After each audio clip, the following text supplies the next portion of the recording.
Good morning, welcome to Breakfast with John Kay and Sally Nugent. Our headlines this morning: tributes to a popular and talented police officer killed at a custody centre in South London. Sgt Matiu Ratana was shot as a suspect in handcuffs was being checked in. We're going to get the very latest from our reporter in Croydon this morning.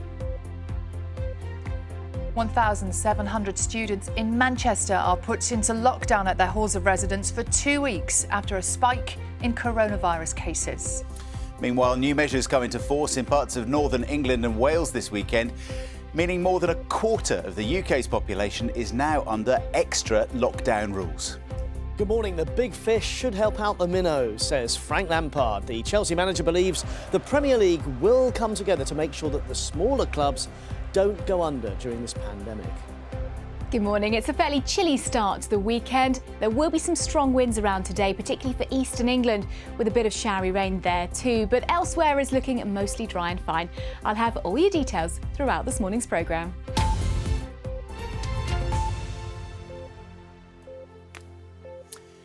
Hello, good morning. It's Saturday, the 26th of September, and our top story is that tributes are being paid this morning to long-serving police officer Matt Ratana, who has been named as the man shot dead at a South London custody centre.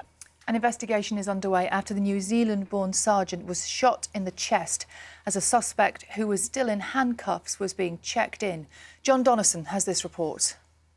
Sgt Matt Ratana, almost 30 years in the Metropolitan Police, was on the verge of retirement. Now the first British officer to be shot and killed on duty since 2012. He leaves behind a partner and a grown-up son from a previous relationship. Welcome to East Grinstead Rugby Football Club. Originally from New Zealand, outside of work he was a first-class rugby player and the coach of the East Grinstead club in Sussex. I don't know anyone that dislikes the bloke. He's just he was a great bloke. I'm pretty sure he's a great sergeant. He was great at what he'd done. He had a positive impact on anyone that ever got to meet Matt. And at the moment it's still numb, still hasn't really sunk in, but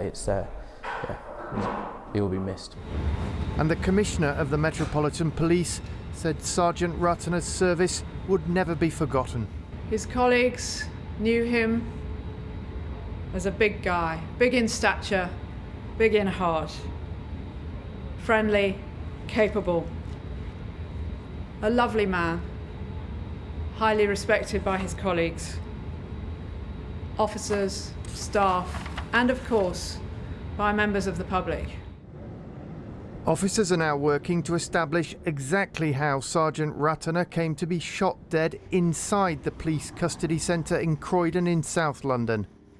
How thoroughly the 23-year-old suspect was searched and how he was able to open fire, despite being handcuffed behind his back, will be at the heart of an investigation by the Independent Office for Police Conduct. The suspect is in a critical condition in hospital, having thought to have turned the gun on himself. He'd originally been arrested on suspicion of possessing Class B drugs and ammunition in the early hours of Friday morning. For Sgt Ratana's colleagues and for police officers across the country, it's a reminder of the risks they take each day just turning up for work. John Donnison, BBC News. Well, Catherine Carpenter is in Croydon for us this morning at the police station where that incident took place. And Catherine, colleagues there of this sergeant now having to investigate what happened to him. Yes, understandably, the mood here is still very sombre. We've seen some of Sgt Ratana's colleagues arriving for work this morning, heads bowed. And despite the early hours, floral tributes continue to arrive. It's difficult to see, but behind me, behind this wall, there is row upon row of flowers. They're alongside candles and also a policeman's helmet and a rugby ball, those reflecting two of Sgt Ratana's great passions. His policing family. He served the Met for nearly 30 years and was only 2 months off retirement. And sport. We know that he enjoyed weightlifting and also rugby. He was a coach down in East Grinstead players and colleagues there have paid tribute to him.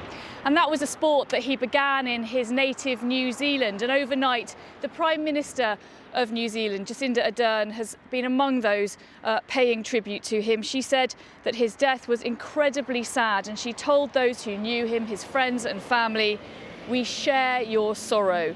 That tribute alongside our own Prime Minister Boris Johnson's. He said that he expressed his deepest condolences. And we heard more about this sergeant last night from the Metropolitan Police Commissioner, Cressida Dick.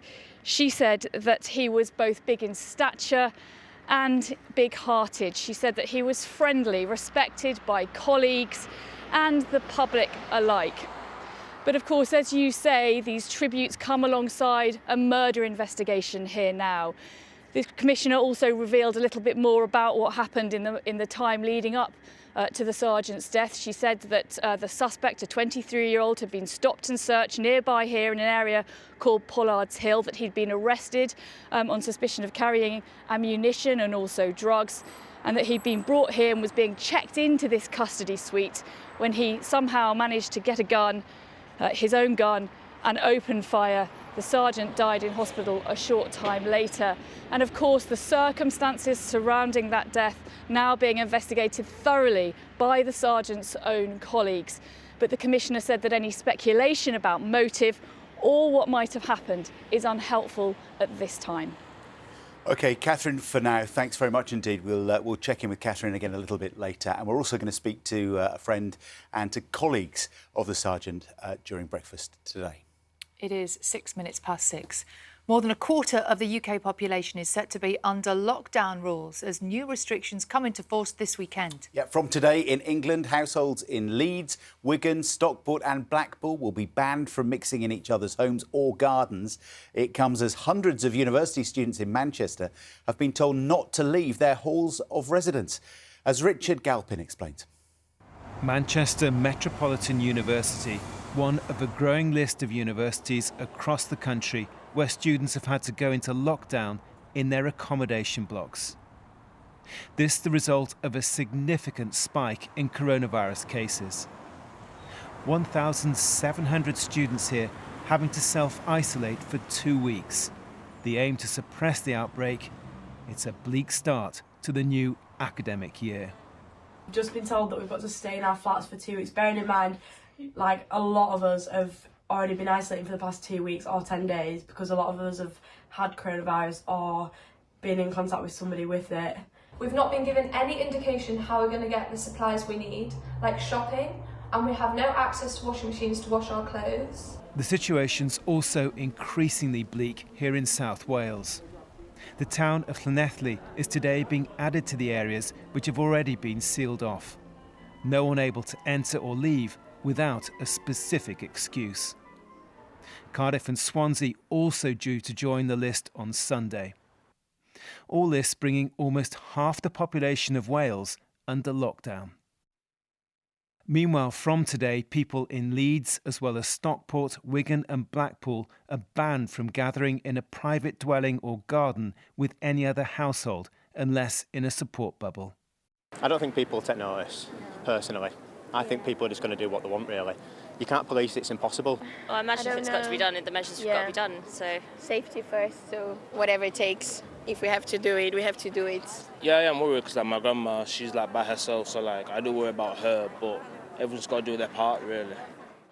The latest official figures clearly show infection rates are increasing across the country, with 6,874 new cases and 34 new deaths.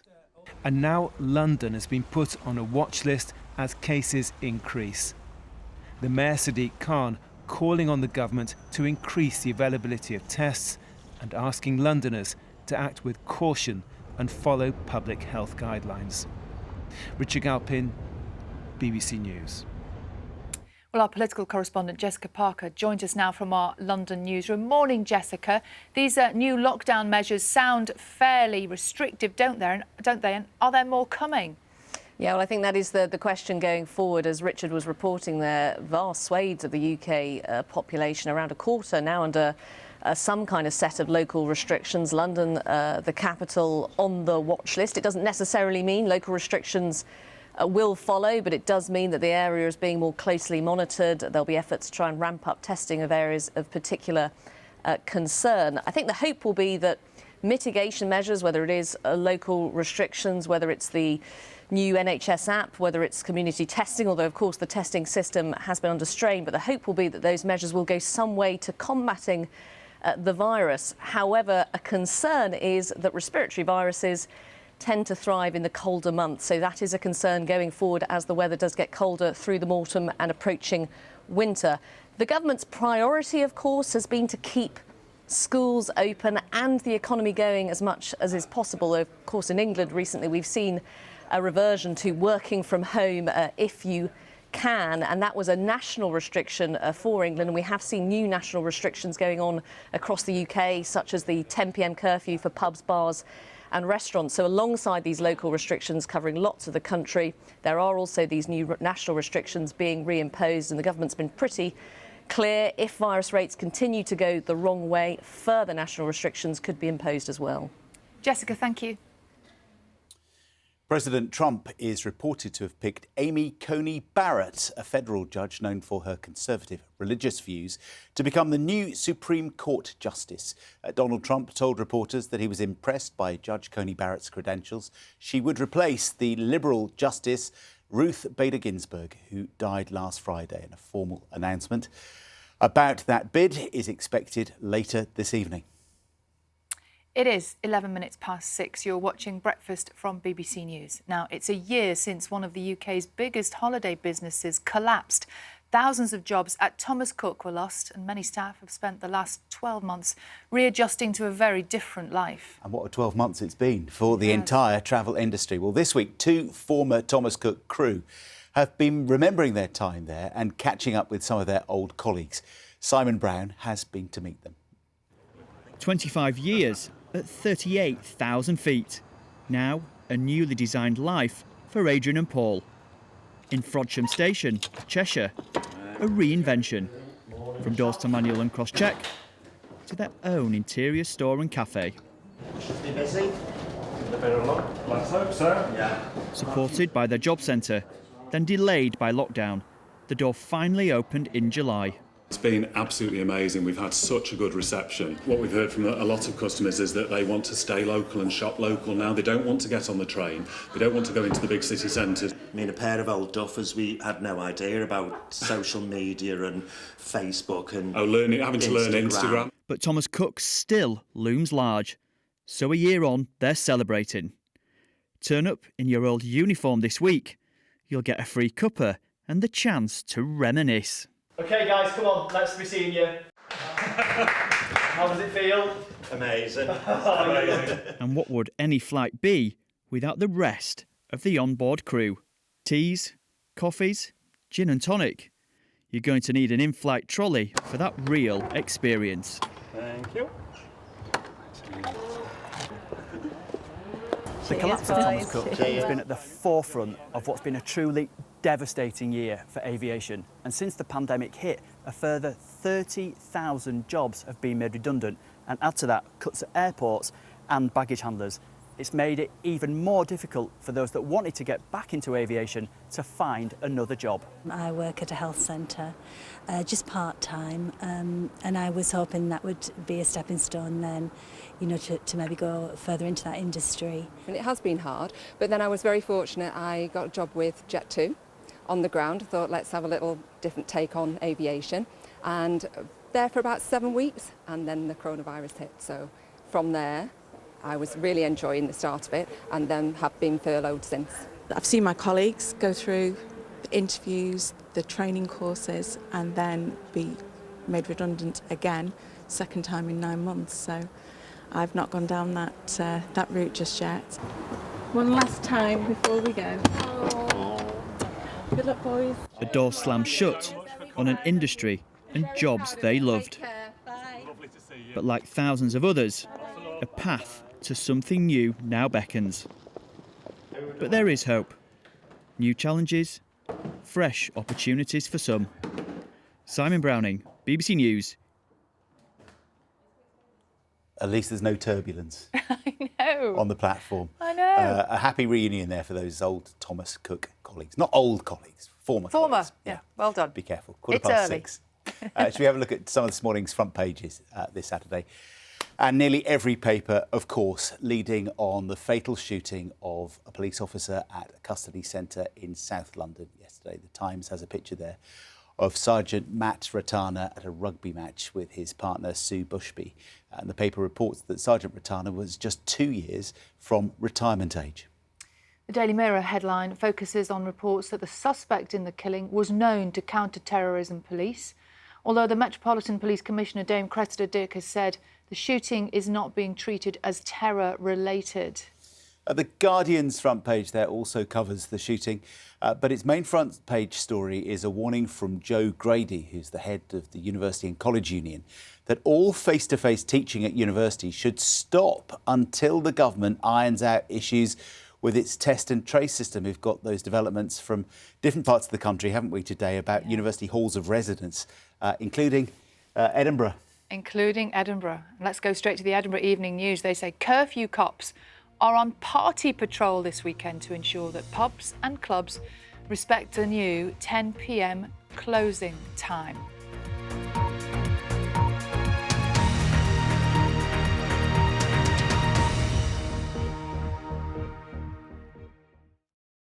See the headlines as they happen and watch BBC News live in the app and get the full story with bbc.co.uk/news. Follow the story for all the latest with BBC News.